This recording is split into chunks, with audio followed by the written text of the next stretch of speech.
Although Greg liked Richards personally, he told his wife the department's senior aviation officer was a bore, if you get stuck with him alone and had to listen to him for long. However, at the professional level, Greg regarded Richards as a good old English fart, a dyed-sick in the wool cavalryman. He confided to his wife that Richards's antiquated ideas of air service, lack of any conception of today's Air Force, refusal to accept advice and admit facts when presented to him, and above all his personal animosity for Colonel Churchill and deliberate attempts to sabotage anything the Group CO tried to do, and withholding information from him, were behind Grunert's request that an Air Corps general officer be sent to take command of all air units in the islands. At 6:10 a.m. on Tuesday, March 18th, Greg was listening to the local news station in his room at the Army and Navy Club, before leaving for Nichols Field for the day when the announcer reported an item that caused him to drop any half-hearted aspiration to command the rumoured new pursuit group in the Philippines. His former commanding officer at Selfridge Field, Brig General Henry B. Claggett, was being ordered to the Philippine Department. Only half-jokingly, Greg informed his wife that when the news got around the department, the Air Corps officers were discussing the possibilities for retirement for age, physical disability or insanity, or getting orders to China or Timbuktu. Greg was familiar enough with the 56-year-old Sue Claggett to know that once he arrived, all hell would break loose. In Greg's estimation, Claggett would not bother to find out the what and why behind the mess in the Air Corps command. He will crack down, raise hell, and issue his usual specific orders before he finds out, or anyone can tell him what the big picture is all about, he wrote his wife. He is going to really be bad news, and make matters worse rather than help in straightening out the present mess, Greg concluded. Shifting responsibilities and new challenges. With the news of Claggett's appointment, Greg had no idea what the Air Corps setup in the Philippines would be like.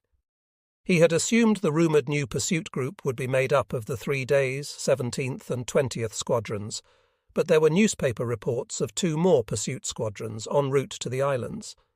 He had planned to turn the 17th Pursuit over to Buzz Wagner, his most senior pilot, if Churchill appointed him to command the new group.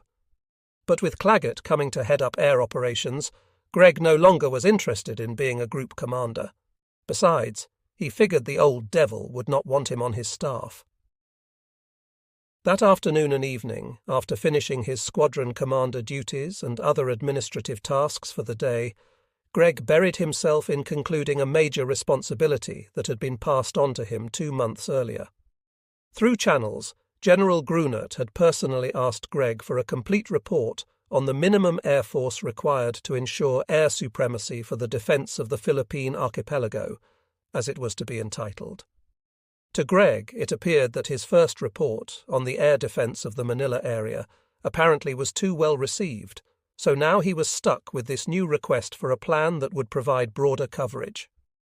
It seemed ridiculous to him that one individual should be asked to prepare such a report alone.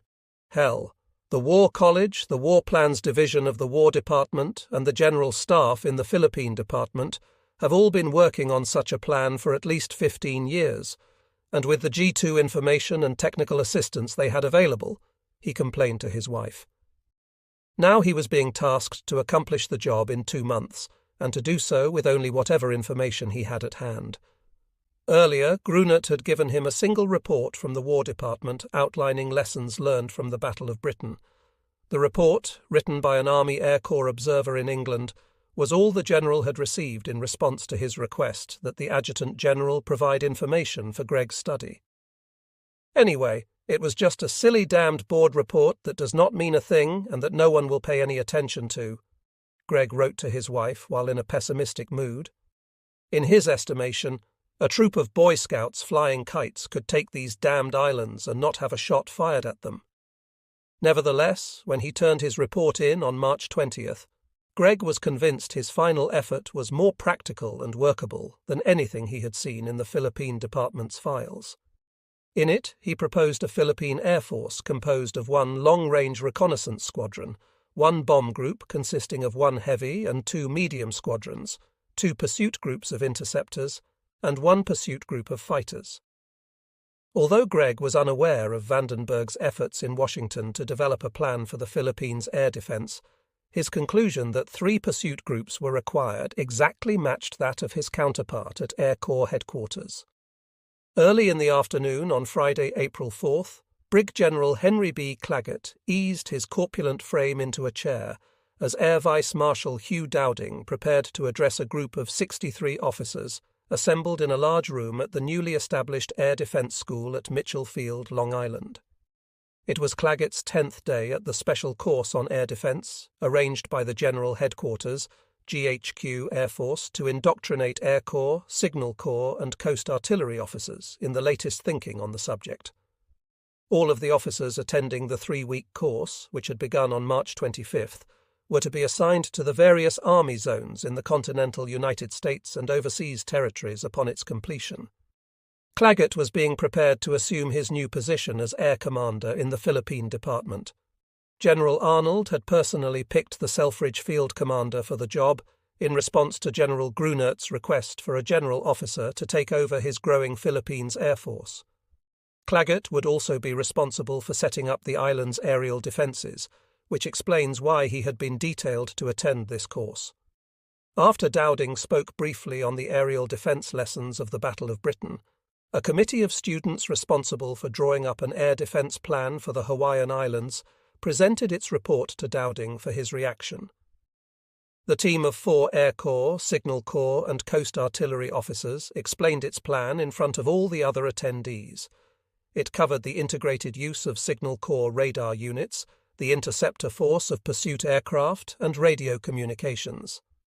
As in the case of the Hawaiian Department, committees covering other defense areas in the United States and overseas had prepared air defense plans for the areas to which they were assigned, with the exception of the Philippine Department Committee.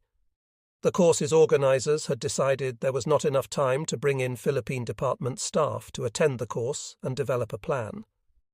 Those selected for the Philippines Committee came from continental U.S. commands and were earmarked for assignment to the islands.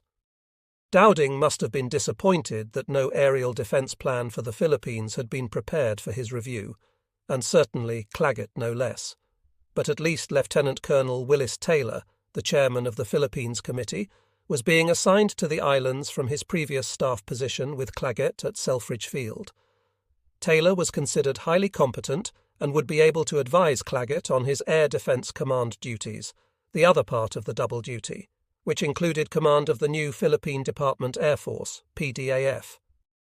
In addition to Taylor, only one of the other 4 officers on the Philippines Committee was actually going there after the course, Major Sam Lamb, Signal Corps. The other Air Corps officer on the committee, Captain Joseph Lee, would be remaining at Mitchell Field, with Captain Charles Sprague, attending the course from Hamilton Field, assigned in his stead. Meanwhile, Claggett had picked highly regarded Colonel Harold H. George, commander of the 31st Pursuit Group at Selfridge and a World War I ace, to serve as his executive officer. George, however, was not attending the Mitchell Field course. A few days before, Claggett was informed of an additional task being given him. Marshall and Arnold had picked him to carry out Secretary of War Stimson's promise to Chiang Kai-shek to send an Air Corps general officer on a mission to China. Claggett's mission had 3 objectives: to determine the Chinese Air Force's capability to work in cooperation with the United States in the event of war, to assess the adequacy of new airfields being constructed, and to familiarize himself with the tactics and characteristics of the Japanese Air Force. Marshall underlined that the mission would have an important psychological effect on the Chinese, showing them that we were considering them as potential allies, not beggars at the rich man's table. Claggett was ordered to report to Washington immediately after finishing the course for a briefing on his additional assignment, thus delaying his original April 15th departure date for the Philippines.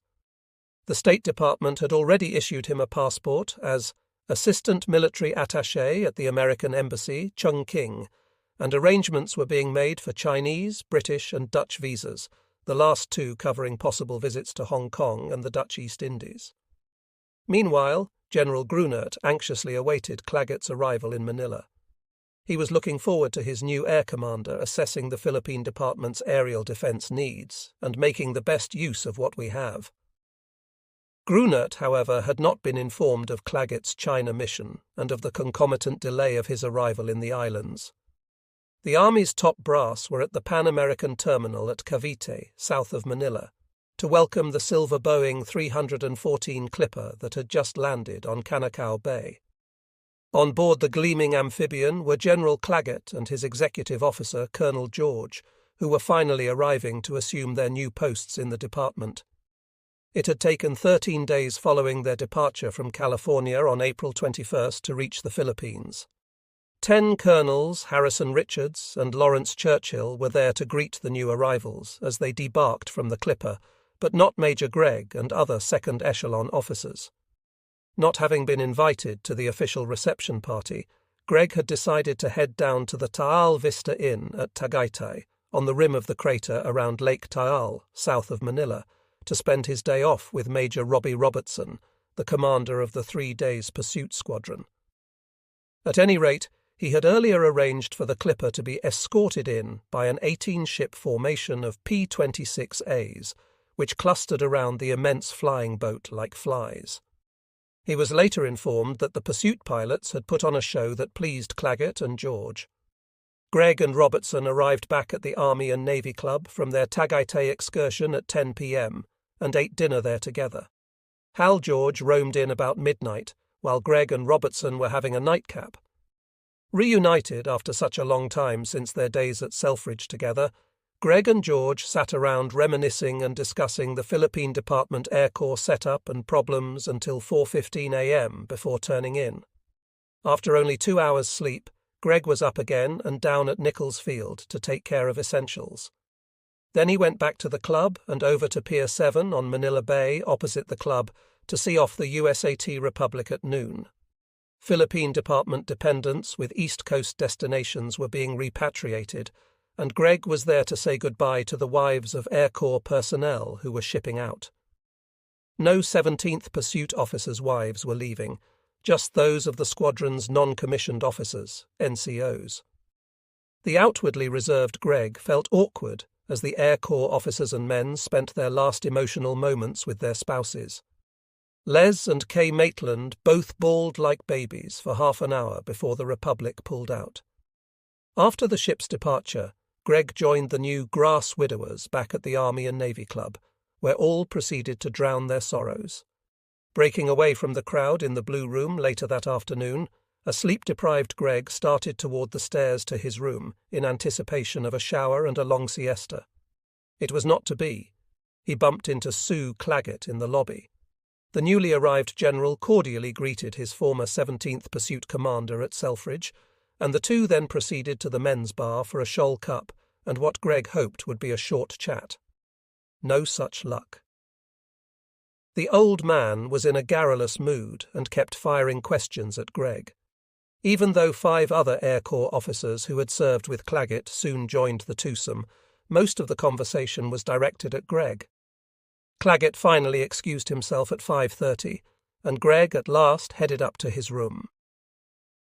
At 9 o'clock on Thursday morning, May 8th, Gregg was down at Pier 7 again as another Army transport arrived, this one with a load of additional Philippine Department officers, including 39 Class 41B graduates, fresh out of flying school. 8 of them were being assigned to Gregg's 17th Pursuit to help bring the squadron up to its authorized strength. An equal number were assigned to Grover's 20th Pursuit and Robertson's 3 days Pursuit. Disembarking from the USAT Washington to cheers and band music, the latest batch of Air Corps officers was taken to the Army and Navy Club, where an all-day-long reception was being put on for them and for the officers' wives, who would be departing on the Washington in 6 days with other dependents headed for U.S. West Coast destinations. As a Filipino orchestra blared out tunes, the new arrivals congregated in the ballroom and passed down the reception line welcoming them. Claggett and George were at the front of the line to meet the young and impressionable pilots. They clustered around the general, who was in his best sociable mood. Although standing straight and tall, his creased face, nearly bald head, and pronounced paunch made Claggett appear older than his 56 years. The commanding general of the newly designated Philippine Department Air Force nearly dwarfed the small, dark 48-year-old officer standing beside him. However, Pursuit George's quick smile and warm personality immediately endeared him to his new charges. In addition to the Class 41B pilots, the Washington had brought over 3 of Claggett's new staff officers. Major Sam Lamb, whom Claggett had first met at the Mitchell Field Course, was being assigned as signal officer, while Captain Charles Sprague would serve as the operations officer, S3, although he had not been ordered to the Philippines as a member of Claggett's staff. Claggett envisioned him in the post only as a temporary arrangement. He wanted Air Corps headquarters to send him someone more experienced for that critical position. Sprague had, however, attended the Mitchell Field Course, which was a significant plus factor. Finally, there was 39-year-old First Lieutenant Allison I.N.D., a reserve officer who had served as Claggett's intelligence officer at Selfridge Field, and was now assigned as the PDAF's S2 and the General's non-flying aide-de-camp. Much to Claggett's disappointment, another officer earmarked for the PDAF staff would not be coming to the Philippines. Lieutenant Colonel Willis Taylor, who had chaired the Philippine Committee at the Mitchell Field Course and was originally scheduled to serve as Claggett's S3, had instead been selected to lead the newly established 5th Interceptor Command at Fort Lawton, Washington. Curiously enough, Claggett had not confided in Gregg about his China mission, although Gregg had heard rumors about it. Nevertheless, Hal George told IND that George and Claggett had been ordered there on a secret mission for the Secretary of State and would be carrying diplomatic passports. When IND reported the next day to his new office at PDAF headquarters in Fort Santiago on the outskirts of Manila, he was immediately dismayed by conditions there. In this relic of a bygone century, pot-bellied and moss-green, its stout sloping walls leaning inward, he found an atmosphere of old-age retirement permeating the one-time Spanish fort. To IND, the Philippine Department headquarters, including its Air Force element, was soft. A flaccidity, a torpidity, an all-pervading lack of movement or resolution was fearfully widespread. In In's view, the Philippine Department had long been considered by the War Department and Army officers nearing retirement as an ideal place to polish off a career. One could take it easy in the Philippines, with work limited to the 5 hours between 8 a.m. and 1 p.m. People generally stayed inside until 4 p.m. due to the heat and humidity of the continuous Turkish bath, which sapped will and strength. General Claggett issued sweeping orders that set in motion command changes throughout the tactical air units in the Philippines. Colonel Churchill was relieved of command of the 4th Composite Group by written order, and a verbal order made Gregg his successor as CO of the group, minus the 28th Bomb and 2 days observation squadrons. Major Orrin Grover was appointed to serve as the group operations officer that same day. First Lieutenant Boyd Buzz Wagner, the senior-ranking pilot in the squadron, was picked to replace Gregg as CO of the 17th Pursuit. At 24, he was about the same age or only a little older than his pilots. Grover's replacement as CO of the 20th Pursuit was that squadron's senior officer, First Lieutenant Joseph H. Moore, a 27-year-old Class 38B Kelly Field Flying School graduate from Spartanburg, South Carolina. To complete the wholesale changes in command of the 3 pursuit squadrons, Major William H. Maverick was selected to lead the 3 days pursuit squadron, replacing Robbie Robertson, who was scheduled to leave May 14th on the USAT Washington for stateside duty. Although Claggett had originally told Gregg he could have any officer he wanted for his staff, he subsequently vetoed Gregg's selection of Maverick as his group operations officer, much to the relief of Maverick, who did not relish the idea of having to tell people how to do it rather than to do it myself. Maverick had accepted a transfer to the Philippines from a staff job at Brooksfield based on the understanding that he would have a flying job there. However, when he arrived on November 1st, 1940, as a captain, he was assigned to serve as executive officer of the 20th Air Base Group, a staff position with a non-tactical unit. He was glad that Claggett had at last rescued him from yet another staff job. In addition to inheriting Robertson's squadron, Maverick also was given his quarters at Nichols Field. Greg would be moving out of his room in the Army and Navy Club to share the quarters with Maverick. With the departure of all of the Philippine Department's dependents, officers were expected to double up with each other in the previously family-occupied quarters. A private person by nature, Greg was not sure how he would manage sharing living accommodations with Maverick. The only Air Corps officer with whom he was fully compatible was Robertson, and now he was leaving. The 34-year-old Maverick was from a well-known and politically influential Texas family, and although Greg considered him a good egg and liked the Texan, he was not sure what the close living arrangement would do to their friendship, particularly since they did not share similar tastes. Ever the careful administrator, Greg was upset that Claggett would be leaving on his China mission with Colonel George in 5 days, without providing him with details of what was expected, or having anyone attend to all the little matters necessary to make the General's verbal orders to Greg workable. He was expected to train 110 brand-new pilots, including 63 Class 41C and D flying school graduates due in the following month, before Claggett and George returned. By then, he was supposed to have produced a full-strength pursuit combat group. He was expected to provide gunnery training, too, and there was not even a place to practice firing. Greg felt very much on the spot. However, the following day, an unexpected visitor to the Philippines provided a diversion from Greg's official worries.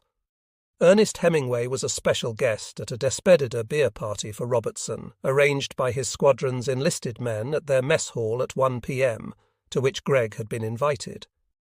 The celebrated writer had looked up Robertson's British girlfriend, Jill Feltham, who had known Hemingway for several years, following his arrival in Manila on May 6th aboard the Clipper from China, where he had been on a special 6-week assignment for PM newspaper. Robertson had invited the author to the party being thrown for the homeward-bound squadron commander. As they downed their San Miguels, Hemingway explained to Greg and the others that he had stopped off in Manila to write up his notes in order to avoid the censors in China. The editor of PM, a tabloid highbrow journal of current affairs, had contracted with him to write 6 articles on China's strategic, economic and political situation and assess how the Sino-Japanese War was affecting U.S. commercial and military interests in the Orient. Hemingway had concluded that Japan might well go to war with America. It had not been a challenging assignment for the now famous author of For Whom the Bell Tolls. He had no real interest in China and never actually saw the war during his visit there. Robertson arranged for Hemingway to meet with the Philippine Department's G2 and Air Officer on Monday, May 12th, to share information on the military situation. Greg picked the author up in mid-morning and took him first to see Colonel Richards at the Philippine Department Air Office, and then Colonel Joseph O'Hare, the department's intelligence officer. After having spent a ghastly evening at a dinner party given by the Philippine Writers Association the night before, where he was so bored that he drank too much, Hemingway was happy to spend the day talking to military professionals about the air war in China.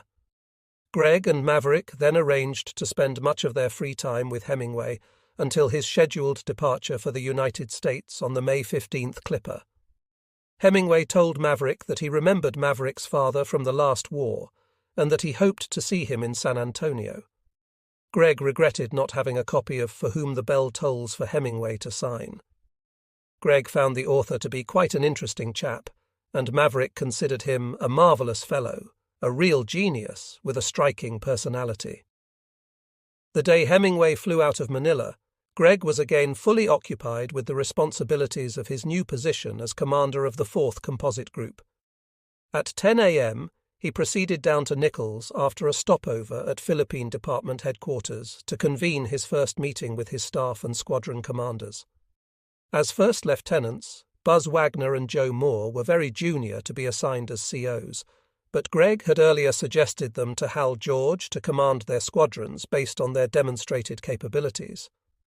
On the other hand, as a major, Billy Maverick was quite senior to be in command of the 3 days' pursuit.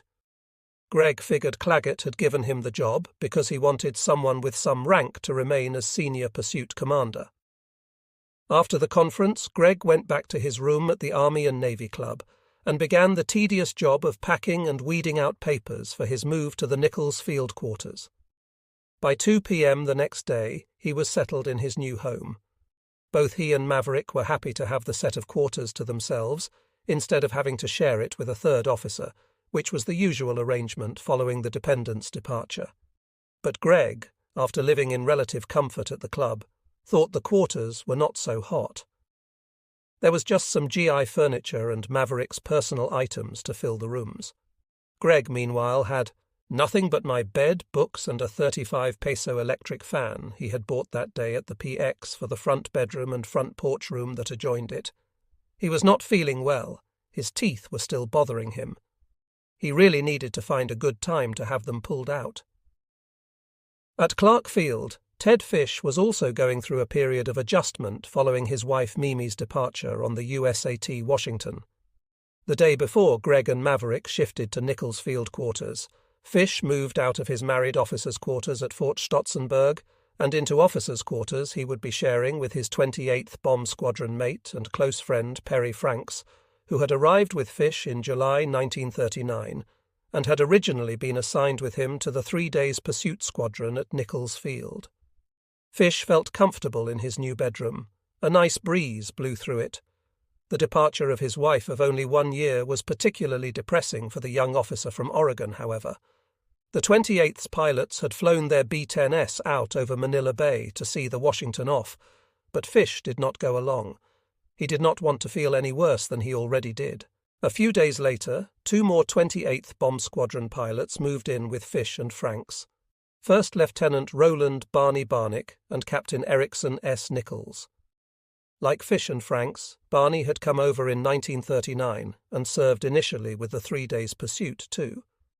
A blue blood graduate of Princeton University from a stockbroker family, Nichols, called Nick by his housemates, had been assigned to the 28th Bomb Squadron upon his arrival in the Philippines on November 1, 1940, as its second-ranking officer. Following the promotion of the squadron CO, Major Lester Maitland, to Lieutenant Colonel on March 13th, Nichols had moved up to take command of the 28th, while Maitland remained in charge solely of Clark Field.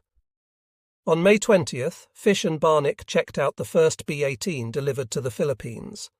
It had been assigned to the 27th Materiel Squadron at Nichols. "They fly like an old lumber wagon, but at least you can get up and walk around," he wrote to Mimi. It was a definite improvement over the old B-10Bs with which they were still equipped. While Fish was looking forward to having a whole squadron of the bombers as soon as they could be assembled at the Nichols Air Depot and turned over to them, Andy Krieger of the 3 days pursuit was less impressed with the new twin-engine bombers allocated to the Philippines. As he watched the first B-18S being uncrated and assembled at the depot, he wondered why the War Department had assigned them such patently inferior, underarmed equipment at a time when the risk of war was clearly increasing. Krieger wrote to his father that if Japan decided to attack the Philippines, these great lumbering, pokey ships will be shot down as fast as they are put in the air. Unknown to Krieger, the Air Corps shared his assessment. In a May 1941 evaluation of the type of aircraft assigned to the GHQ Air Force in the continental United States, the B-18 and B-18A were judged very slow, obsolete. They lacked adequate defensive armament and had no self-sealing fuel tanks, the report indicated. Yet the War Department in April had radioed Grunert of its decision to send 18 B-18S and 31 P-40Bs to the Philippine Department. Earlier, Grunert had asked the War Department to replace his B-10Bs with B-23 bombers as part of his effort to replace his obsolete equipment with modern aircraft. Only a few B-23S had been produced, however, and it was decided to transfer B-18S based in Hawaii with the 5th Bomb Group instead, because they were the only medium bombers available in quantity at the time. The Air Corps evaluation report also classified the P-35 as obsolete. The aircraft simply was not suitable for combat. Nonetheless, the ancient P-26As in the Philippine Department's 3 pursuit squadrons were being replaced with P-35As. But as Allison IND was happy to witness during a visit to the Nichols Field Depot, 31 modern Curtiss P-40Bs were being uncrated and made operational at the rate of 2 or 3 a week. While IND watched, the depot commander, Major William N. Pinky Amis, explained to him that the aircraft would not be operational for some time. They had arrived in the Philippines without Prestone coolant, and Amis pointed out that to run those engines up, even for a few seconds without Prestone, would ruin them beyond repair. During an earlier visit to Nichols with Claggett and George before the PDAF commander and his executive departed for their China mission, IND noted the row of sleek P-35As belonging to the 3 days, 17th and 20th Pursuit Squadrons lined up on the field in front of the hangars. The colour of their noses indicated to which squadron they were assigned: red for the 3 days, white for the 17th, and blue for the 20th. All 56 of the P-35S shipped to the Philippines were now operational. The gleaming aluminum bodies radiated heat as they sat in the blazing Luzon sun. In front of the 4th Composite Group's operations office, off-duty crew chiefs and armourers huddled in the shade of the corrugated iron porch. Inside, office personnel were milling around, hot and perspiring. Over at the 3 days Pursuits operations area at Nichols, Billy Maverick was deeply involved in the intensive training of his charges, particularly the 8 new Class 41B pilots assigned to him off the Washington. He had scheduled flying the P-35As from 5:45 in the morning to 6 in the evening, with half an hour off for lunch. The emphasis of their training would be on aerial gunnery practice. He then introduced additional flying from 6 in the evening until 9:30 at night, 3 times a week. He even had his pilots fly all day on Sunday, May 18th, which did not make for friendly smiles among his pilots. However, as he explained in a letter to his mother, "I have an active combat unit in the position of a boxer with gloves, which he can better learn to use, and I intend to perfect the use of the arm, come what may." Maverick was happy to again be flying himself, and to have the opportunity to teach some of the air-to-air gunnery techniques he had learned in Panama and at March Field, and that had resulted in his setting the Army Air Corps record for hits scored on a sleeve target. Greg was pleased with the progress that Maverick and the other 2 Pursuit Squadron COs were making in the training program. He also had arranged for air-to-ground gunnery practice for the pursuiters at the Philippine Constabulary Base at Iba, on Luzon's west coast in Zambales province. However, he still feared that the Philippine Department, the Philippine government, the Philippine Army or Constabulary, or local authorities would throw a monkey wrench into things before the move and upset his carefully considered plan. His efforts to get his new command functioning well had already been obstructed by various Philippine Department, including Air Force brass, and he was exhausted from his exertions of the previous 2 weeks. The biggest job Greg faced was separating the various departments in the old headquarters Nichols Field and 4th Composite Group setup that Churchill had commanded until the 2 organizations were split on May 9th. The project required considerable detail work and readjustment. He had established his new headquarters at Nichols Field on May 19th and was satisfied with Grover as operations officer and with the rest of his staff.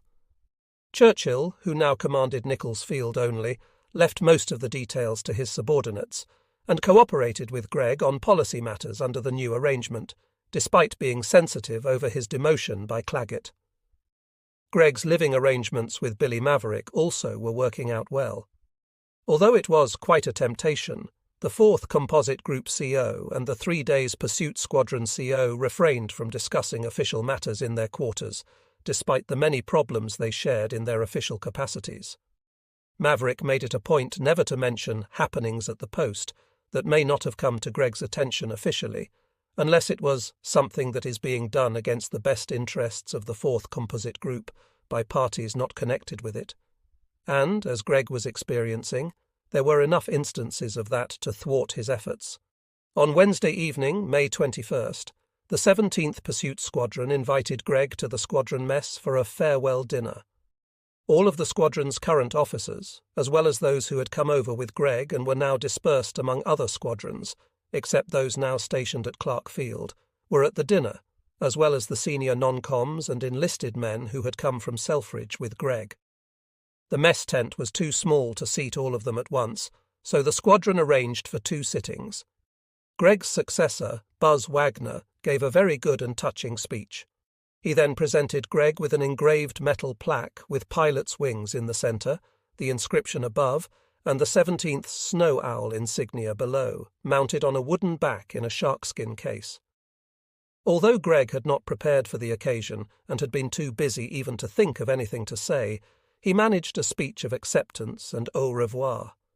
He was so moved by the situation that he felt like weeping in my beer. Greg's association with the 17th went back to his first assignment to the squadron fresh out of flying school in 1925 as mess and supply officer, and now he was saying goodbye as its CO. I like to think and really believe that the officers and men really were sincere in being sorry to see me leave, he wrote to his wife afterward. It clearly hurt Greg to be leaving them, even though they were still indirectly under his command. They have really been a grand and loyal bunch of men under rather adverse circumstances during the past year. Quartered in a none-too-good tent camp in the Philippines, having to send their families home with lots of expenses and heartaches, but through it all they had carried on, done their jobs well, and stood by him.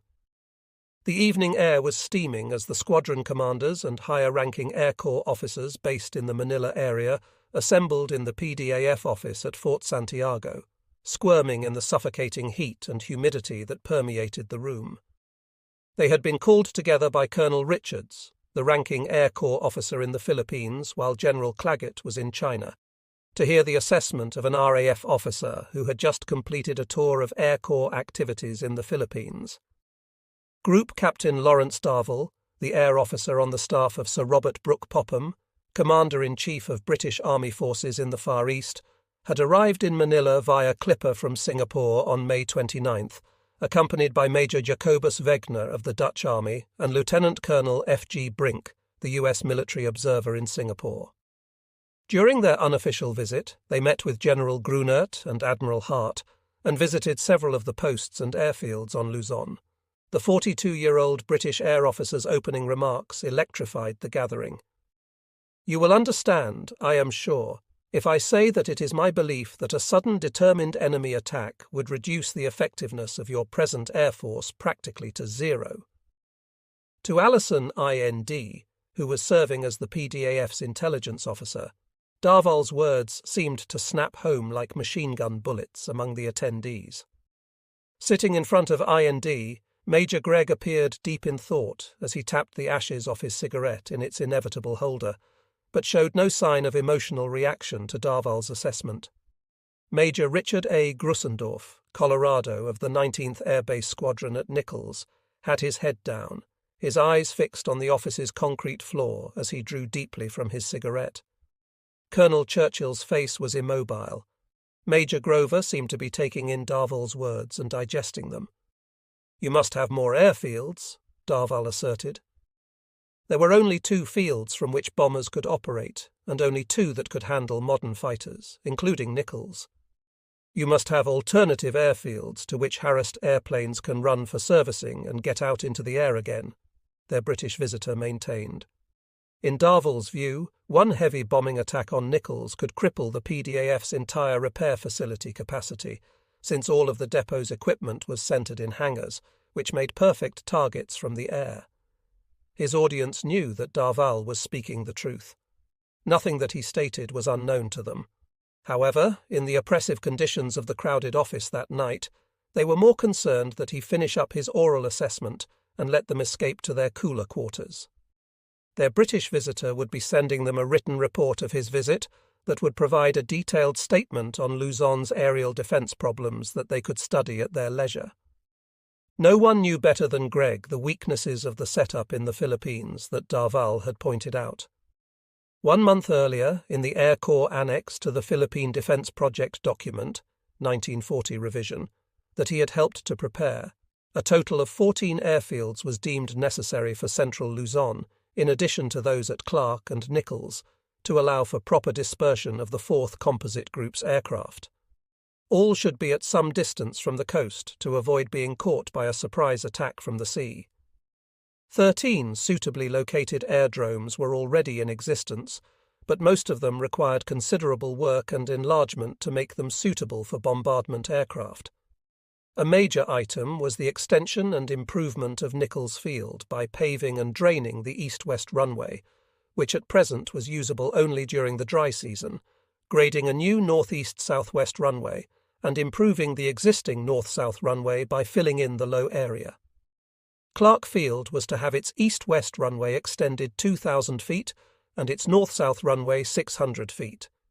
The annex recognized that the Nichols Field facilities offered an excellent target for air attack, but did not include any proposals to alleviate the situation.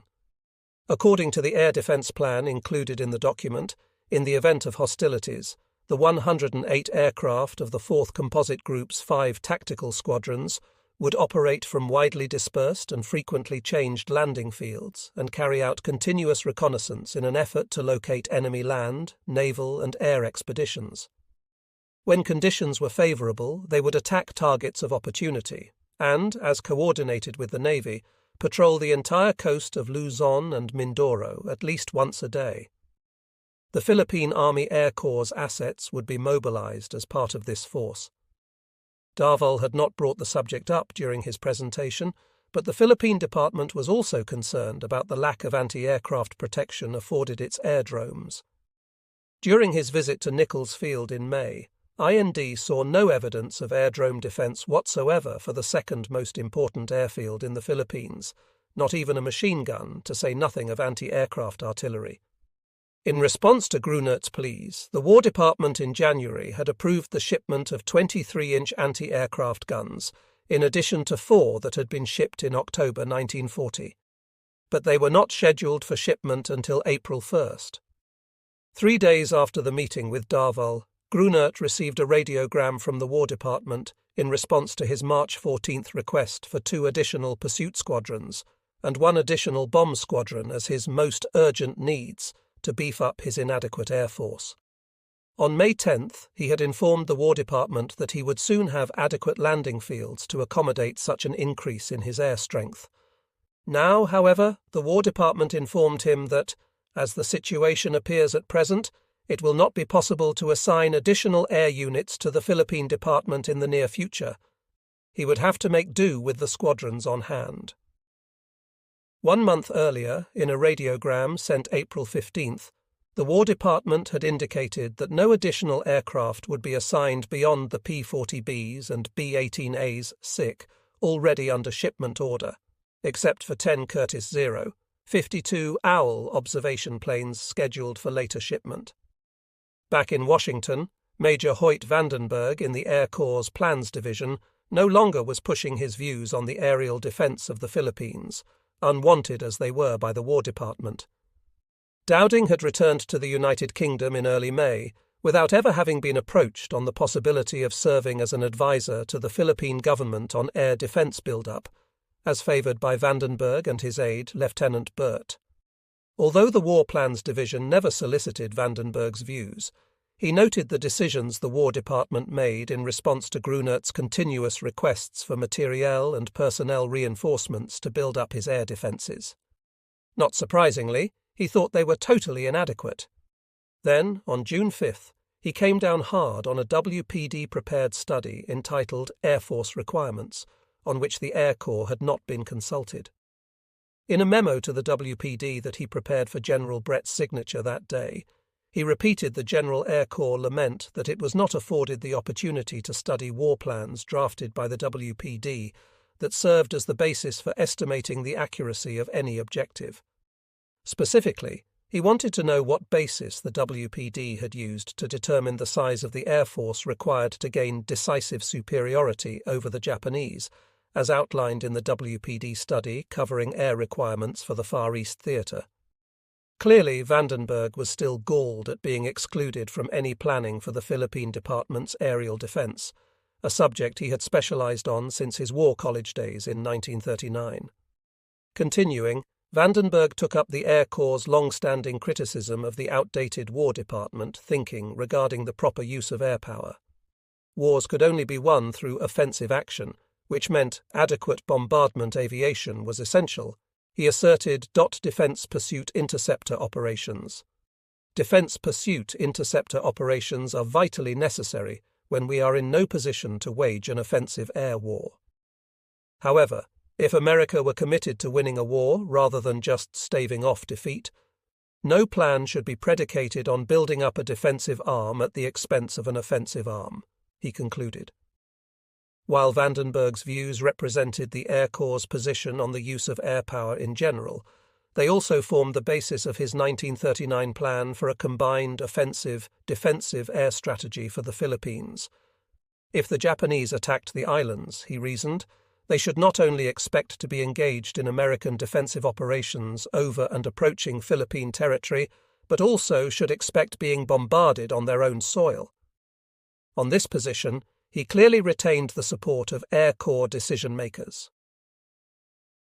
On the morning of Tuesday, June 10th, Colonel Richards and Allison IND were down at Pier 7 to meet the President Coolidge, just in from Hong Kong on its eastern swing through the Pacific. As General Claggett and Colonel George disembarked from the two-funneled American President Line transport in the withering heat, Richards and IND came forward to greet them. IND was shocked by Claggett's appearance. Skin hung loosely about his creased, sallow face. His eyes looked tired and worn, sunk with innumerable skin folds above, beside, and beneath them. He was sweating profusely. Both Claggett and George had fallen ill during their trip to China, though Hal George less seriously. Major Gregg was surprised to see them back so soon, ahead of schedule and unannounced. They were not expected back from their China mission until about June 25th, but they had terminated their work on June 6th due to Claggett's illness and secured return passage on the Coolidge. Claggett turned himself in at Sternberg Hospital for treatment. IND regretted this turn of events because a pile of work had accumulated at PDAF headquarters during their absence. However, within 2 days, Claggett, with the help of Colonel George IND, a naval officer and a Chungking attaché, produced an 11-page report for Chief of Staff Marshall in Washington to be sent via General Grunert, detailing the findings of his May 17th–June 6th mission. Of particular interest to the Philippine Department were the sections dealing with Japanese aircraft and aerial tactics over China. Claggett's report indicated that the latest Japanese Zero-type pursuit aircraft had a reported top speed of about 340 miles per hour and carried belly tanks that gave it a range of at least 800 miles. The Zero was armed with two 20mm automatic cannon that used explosive, incendiary, tracer and solid ammunition, and two 7.9mm machine guns. According to Chinese reports, the aircraft did not have a small turning circle and was not very maneuverable. Regarding tactics, Chinese pilots reported that the Japanese Zero pilots would not engage in a turning duel, but preferred to make a diving attack followed by a steep climb. The Chinese Air Force's Russian-made pursuit ships could not follow the Zero in a climb, and if they fell off, or if the Japanese otherwise got a good altitude advantage, he would kick his plane over in another dive on the Chinese aircraft, which would be nearly stalled at that point. Based on reports they received and from air raids they personally observed, Claggett and George concluded that Japanese bomber pilots have not indicated much ability in precision bombing. That assessment would come back to haunt them 6 months later. Although neither Claggett nor George were in harness their first few days back from China, Gregg felt that his fourth composite group had not been doing too badly while they were gone. Moreover, this was despite a breakdown in cooperation with the Air Corps colonels over him, Churchill and Charlie Savage, and, to a lesser degree, Richards. All three were unhappy about the new command arrangements following Claggett's arrival, and in Gregg's view had been very busy fixing things, so that the blame for any failure by the new group would fall squarely on Gregg. The group's CO was especially disappointed by Churchill's recent behaviour. Gregg had told Claggett and George that he was sure Churchill would cooperate with the new arrangement, despite taking his relief as a slap in the face. Now Gregg had to admit that he was wrong in his decision to play ball with Churchill, who had surely let me down, he wrote to his wife. The arrangement whereby Gregg was given command only of the group's pursuit units was working out all right. Les Maitland, as the CO of Clark Field, was in effect in command of the rest of the group, the 28th Bomb and 2 days observation squadrons. In Gregg's judgment, Maitland, if rumours proved correct, would be given command of any bomb group organised in the Philippines. The other 4th Group officer who outranked Gregg was Lieutenant Colonel Charlie Bax, but he was still assigned outside the group as air advisor to the Philippine Army, in effect acting as chief of the Philippine Army Air Corps. While progress had been made in organising the PDAF into a more effective combat force, the other task Marshall had given Claggett, develop an air defence organisation, was lagging behind. This was particularly true in the case of the Air Warning Service, AWS. Prior to May 4th, the Warning Service served under the Assistant Chief of Staff, G2, in the Philippine Department's Military Intelligence Division. However, with the establishment of the PDAF on that date, the operation and its 3 officer staff, headed by Lieutenant Colonel Alexander H. Campbell, a Coast Artillery officer, was shifted to Cleggett's command, also located in Fort Santiago, and renamed the AWS, but with no change in its modus operandi. As described in the Philippine Defense Project report, revised in May, the AWS maintained a central information and operations center, manned by 3 officers and 11 enlisted men, that was set up to receive messages from 509 observation centers manned by 860 local observers throughout the islands, using 5 radio, 2 telegraph, and 10 telephone networks. The U.S. Army, Navy, and Coast Guard, Bureau of Posts and Aeronautics, Philippine Army and Constabulary, and Philippine long-distance and provincial telephone company staffs manned the organization's stations and nets. Although it might have seemed impressive on paper, Allison IND regarded the system as inadequate during a visit to the AWS at Fort Santiago in May. The test reports that were coming in were halting and unreliable, and the AWS was poorly prepared to coordinate them into a system, in his estimation. The hundreds of Filipino watchers who made up the backbone of the observer network were not well trained and were unable to identify aircraft accurately.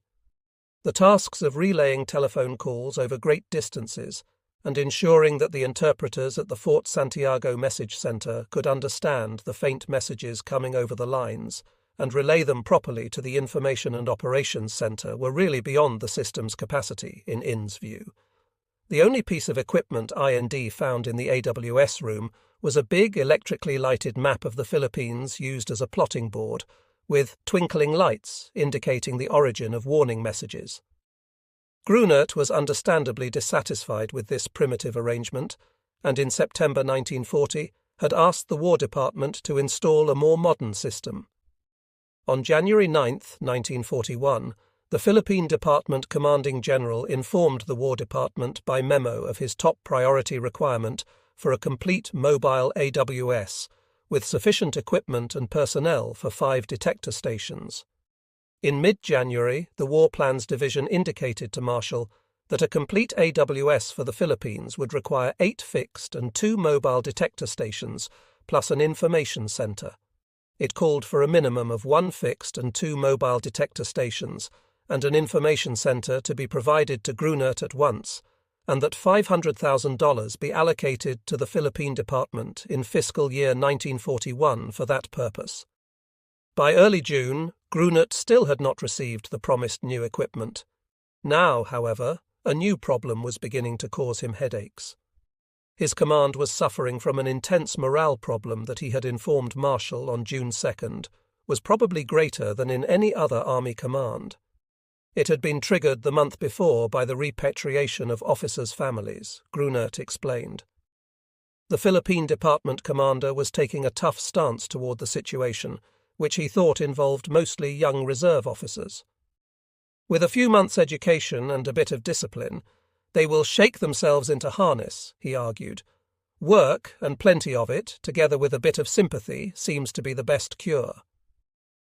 At Clark Field, the morale problem was particularly bad, and was becoming even more intense because the 2-year tour of duty requirement for overseas assignments was being extended to 3 years. Ted Fish and his roommates Roland Barnick and Perry Franks were spending most of their off-duty time moaning and figuring out ways and means of leaving the islands.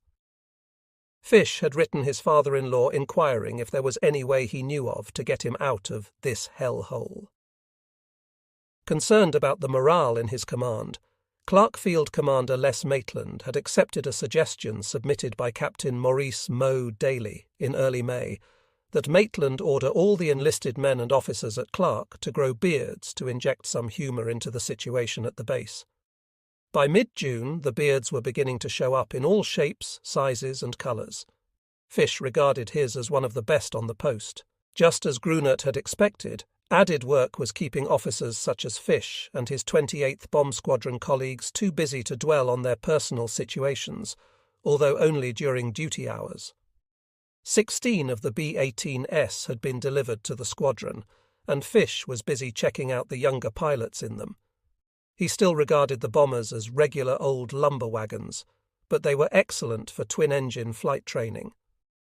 The rumour that some of the B-18As were going to make a trip to Singapore after the rainy season, and that he might also get to go, bolstered his spirits. Germany's unexpected invasion of the Soviet Union on June 22, 1941, emboldened the Japanese Navy Ministry and the Naval General Staff in their planning for southern operations. On June 23, they decided to set up bases and airfields in southern Indochina, even if that action risked war with Britain and the United States. The newly appointed Chief of the Naval General Staff, ADM, Osami Nagano, as of April 10, 1941, asserted that the establishment of military bases in French Indochina and Thailand was necessary. 2 days later, a liaison conference approved the decision, and the Emperor gave his imperial sanction. On July 2nd, an imperial conference called by Premier Konoe endorsed the establishment of the Greater East Asia Co-Prosperity Sphere and a southward advance. The outline of the Empire's national policies in view of the changing situation, for the first time used the expression war with Britain and the United States in a formal policy statement, although the conference concluded that moving troops and aircraft into southern Indochina would not provoke the United States into coming out against Japan. At any rate, the operation was considered worth the risk, in the view of the participants. Emperor Hirohito approved the policy document, but hoped to avoid a war with either the United States or the Soviet Union. The justification given for the southern advance was self-defense and self-preservation. A move into southern Indochina and the subsequent establishment of bases for the Navy's land-based bombers there would reduce the need for carriers in support of southern operations. All of the Navy's land-based air power had been centralized 6 months earlier under a single strategic command, with the establishment of the 11th Air Fleet on January 15, 1941, and Vice ADM.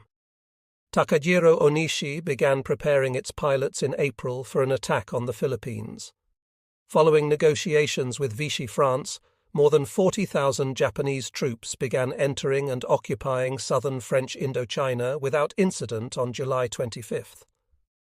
4 days earlier, Admiral Nagano proclaimed at a liaison conference that if war began immediately with the United States because of such a move, the Japanese would have a chance of achieving victory because they were far ahead of the Americans in their war preparations, although he acknowledged that the advantage would decline if such a war dragged out.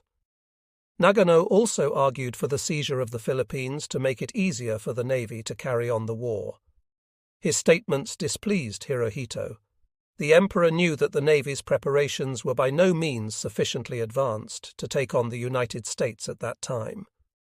In immediate response to the Japanese move, President Roosevelt on July 26 issued an executive order freezing Japanese assets in the United States, thus halting all trade with Japan. It was correctly regarded as an oil embargo by the press and was followed by similar embargoes by the British and Dutch. To the New York Times, it was the most drastic blow short of war. Prior to Roosevelt's decision, the Army and Navy chiefs had recommended against such an action. General Marshall and Admiral Stark were both convinced an embargo would force the Japanese either to drop their long-term strategic objectives or to meet their oil needs by seizing the Dutch East Indies, a move that would surely lead to war. Marshall was planning a less dramatic and unpublicized response to the preparations the Japanese were making for their southern movement. On July 16th, he informed the Air Corps Chief, General Arnold, that he had decided the Philippines were to be given great strategic importance, thus reversing the War Department's long-standing position on defense of the islands. The naval and air bases in the Philippines were now seen as constituting a threat to the immediate flank of the Japanese southern movement. Signaling the beginning of the change in the Philippines' role in War Department strategy, Roosevelt, on July 26th, created a new Army command in the islands, U.S. Army Forces in the Far East, USAFE, and recalled General Douglas MacArthur to active duty from his retirement position as military advisor to the Philippine Commonwealth to serve as its commanding general with the rank of lieutenant general. The President's decision did not come as a surprise to Marshall. A month earlier, the Army Chief of Staff and Secretary of War Stimson had decided that MacArthur should head such a new command should the Far East situation approach a crisis, and had so informed MacArthur. The Indochina incursion was just such a crisis. In Tokyo, the imposition of the de facto embargo on petroleum imports caused the Konoe government to panic. It was estimated that the Navy would be entirely disabled within 2 years, and Japanese industries dependent on oil would be paralyzed in less than a year. The options open to the Japanese appeared to be two: either capitulate under the economic pressure of the embargo, or take some other course to end, neutralize, or escape the pressure. In Manila, MacArthur saw the parallel reaction to the Japanese occupation of southern Indochina of calling him up to head the new USAFE command, as meaning that the United States intends to maintain at any cost its full rights in the Far East. In a statement to the press on July 27th, MacArthur asserted that it is quite evident that the American government's determination is immutable, its will indomitable. In his new position of authority, MacArthur intended to put into practice his oft-expressed conviction that he could save the Philippines. He was not going to be satisfied with the long-standing mandate under War Plan Orange 3 to defend only Manila Bay. Rather, he intended to expand it to cover the entire Philippine archipelago.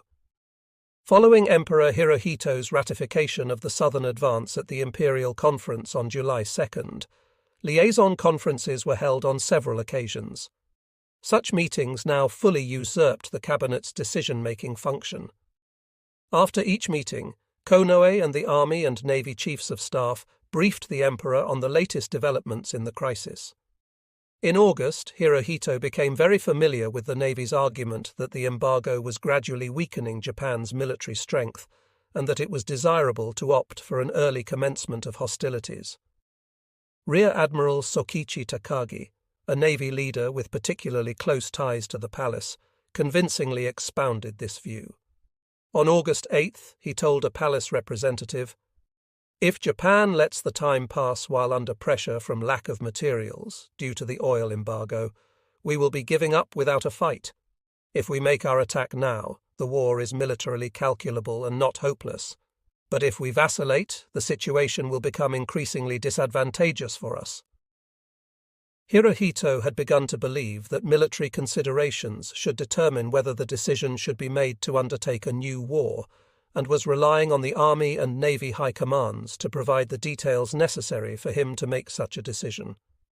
The Army's General Staff was completing a master plan toward the end of August that it had begun working on in April in close cooperation with operations officers of the Navy General Staff. The staff officers had decided to drop the idea of an offensive to the north in 1941 and were now concentrating their planning efforts on southern operations. At the beginning of August, the Navy General Staff's operations section was instructed to start preparing for hostilities, and by the end of the month had finished a draft strategic plan in cooperation with Army General Staff operations officers. The Navy General Staff's plan did not include what was now being referred to as the Hawaii Operation, the proposed attack on Pearl Harbor that was being insisted on by Admiral Yamamoto. Yamamoto's staff had recently completed its own strategic plan for the combined fleet that prominently featured the Hawaii Operation. It called for an attack on Pearl Harbor by part of the combined fleet, while most of the fleet remained committed to southern operations. However, the Navy General Staff, responsible for planning for naval operations, regarded Yamamoto's Hawaii operation as dangerous and having little hope of success. It wanted to reserve all of the combined fleet's carriers for southern operations, not split them between the two. The War Department initially viewed the establishment of USAF as a purely defensive move. However, by August, the rationale was changing radically, and it was being touted as a deterrent to any further Japanese southern expansion. Both Marshall and MacArthur believed the Philippines could play a large role in thwarting such Japanese ambitions. When Prime Minister Winston Churchill and President Roosevelt met at the Argentia Conference, the decision was made on August 7th to give MacArthur aerial weapons with which to conduct offensive operations from the Philippines. Agreement within the War Department had been reached in July on this policy change, and late that month the Army Air Forces had begun making arrangements for ferrying B-17 heavy bombers to the Far East. In August, the Joint Board approved a project that would establish a ferry route across the Pacific for heavy bombers, which the War Department had turned down when General Arnold first broached the subject in February. The decision to base heavy bombers in the Philippines was also reflected in the Air Annex, AWPD-1, to the so-called Victory Program being prepared in August by the War Department in response to the President's July 9th request for an estimate of the munitions requirements needed to defeat America's enemies. Arnold's planning officers included the provision of 4 groups of heavy bombers, a total of 272 B-17S and B-24S, in AWPD-1 in order to maintain a strategic defense in Asia and for the protection of American interests in the Philippines. Based on the aircraft's performance characteristics, as explained to them by Arnold's air planners, both Stimson and Marshall had become enthusiastic believers in the potential of heavy bombers to deter Japan from any further movement south.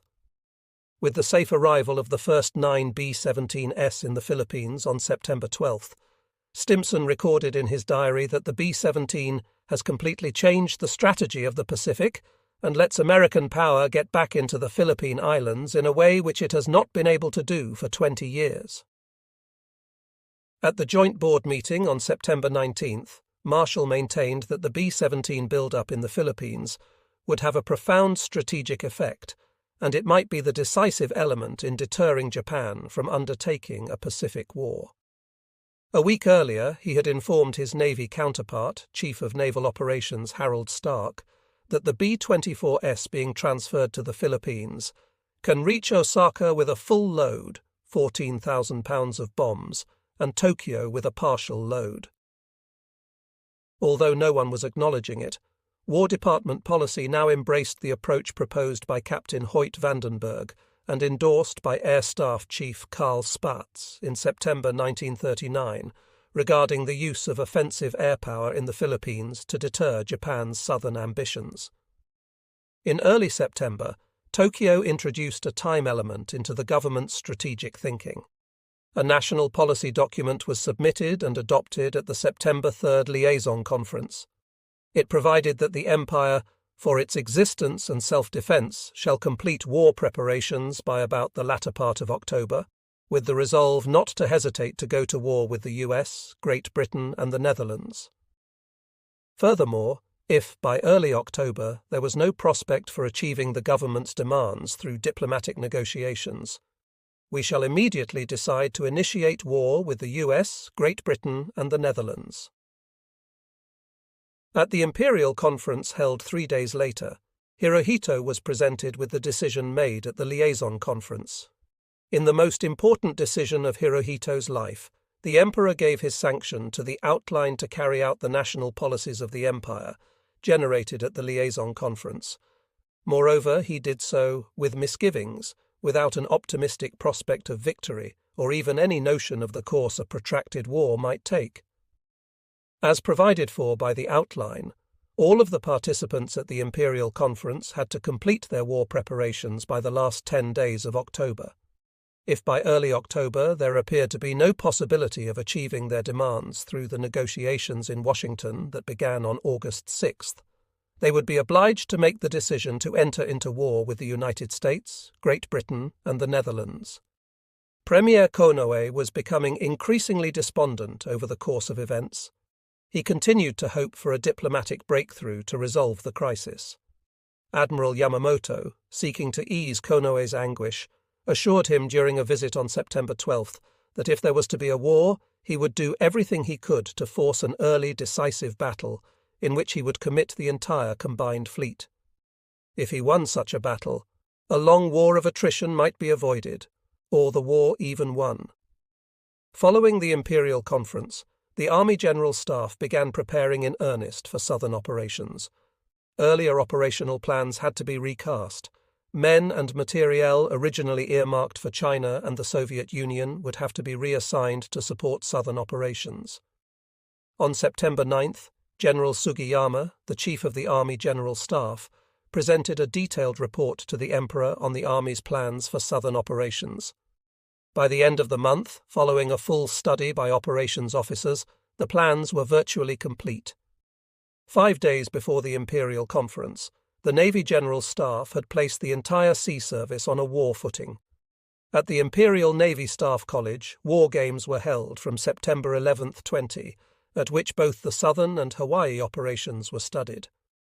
In the Southern Operations War Games, discussions were held on how the Philippines, Malaya, and the Dutch East Indies could be seized by March 1942.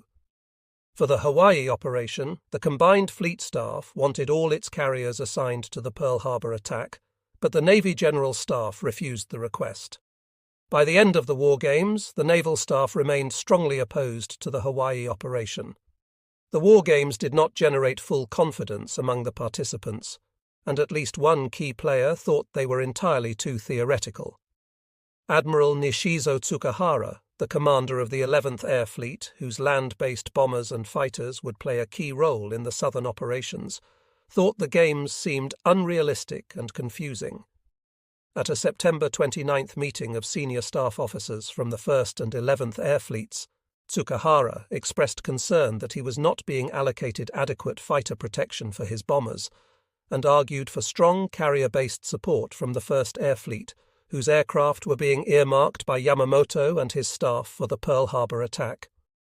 In Manila, ADM, Thomas Hart, the Commander-in-Chief of the Asiatic Fleet, succeeded in arranging a meeting with General MacArthur on September 22nd, at which Hart wanted to discuss the coordination of USAFI and Asiatic Fleet plans.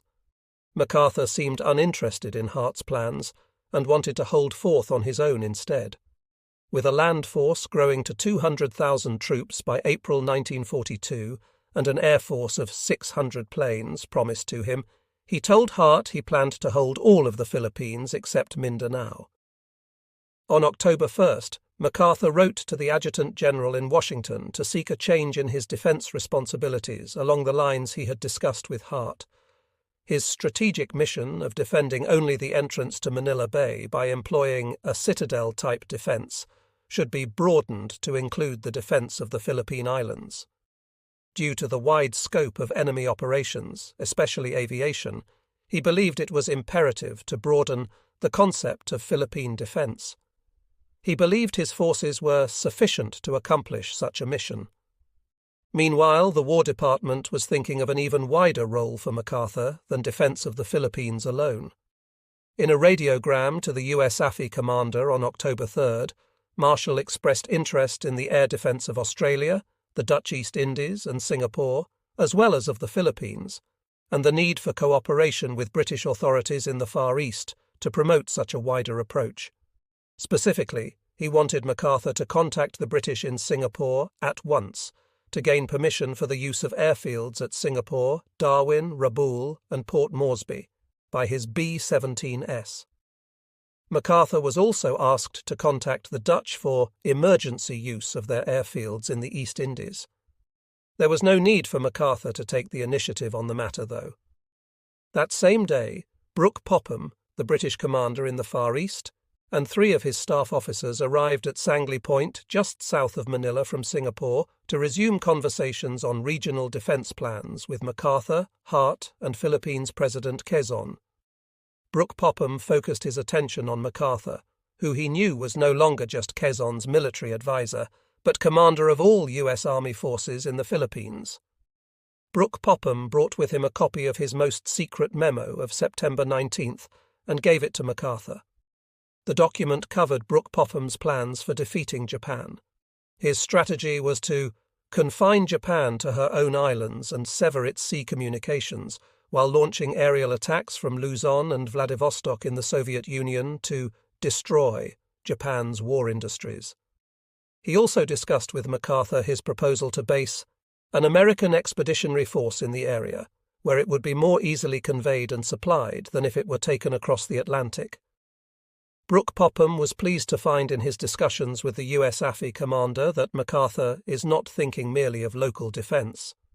However, he failed to make much of an impression on Admiral Hart, who, as Hart's biographer concluded, had no respect for Brooke Popham's strategic vision, found little to discuss with him, and thought there was slight reason to worry how to work with the British. On October 13th, just a week after Brooke Popham left the Philippines to return to Singapore, it was the Dutch's turn to discuss the coordination of defensive plans following the arrival that day of Major General Hein ter Poorten, the Chief of Staff of the Netherlands East Indies Army. However, ter Poorten was forced to abort his scheduled 3-day visit when summoned back to Batavia the next day due to the death in an aircraft accident of his chief, Lieutenant General G.J. Berenschot, on the day ter Poorten arrived in the Philippines. In Washington in October, the War Department was caught up in developing and expounding its new strategy for deterring Japanese southern expansion by threatening to attack the Japanese home islands with heavy bombers being sent to the Philippines if Japan did not cease such operations. Marshall's planning chief, Brig. General Leonard Jerrow, and his air commander General Arnold were providing Secretary of War Stimson with information Stimson wanted in order to impress Secretary of State Cordell Hull and President Roosevelt with the rationale behind the strategy and the need for sending as many heavy bombers to the Philippines as possible to execute the plan. On October 4th, Stimson sent Hull a map of the Far East that used concentric circles to depict the radii of operation of B-17S and B-24S based in the Philippines, as well as operating from Vladivostok, Singapore, Darwin, and Rockhampton. The B-24S could fly to Tokyo from northern Luzon and land in Vladivostok. Tremendous changes were being introduced by the new establishment of heavy bombers in the Philippines, he informed Hull in a covering note. In a memorandum to Stimson on October 8th, Jerrow maintained that air and ground units now available or scheduled for dispatch to the Philippine Islands in the immediate future have changed the entire picture in the Asiatic area, and may well be the determining factor in Japan's eventual decision to move south. That same day, Arnold informed Stimson that 95 of the 128 B-17S and 35 of the 95 B-24S expected off the production lines by the end of February 1942 were earmarked for the Philippines. In arguing that more B-24S should be sent to the Philippines than to the British, Arnold informed the Secretary of War that the bombers' range made it possible to reach the interior of Japan, while the range of the B-17 brings only the southern tip of Japan within our bombing range. In response to Roosevelt's query regarding the proper strategic distribution for the new 4-engine bombers, Stimson, in a letter dated October 21st, argued against diverting production of the bombers away from the needs of the Army Air Forces, AAF. The heavy bombers were the key to a strategic opportunity of the utmost importance that has suddenly arisen in the southwestern Pacific. Stimson maintained that from a previous impotency to influence events in the area, we suddenly find ourselves vested with the possibility of great effective power.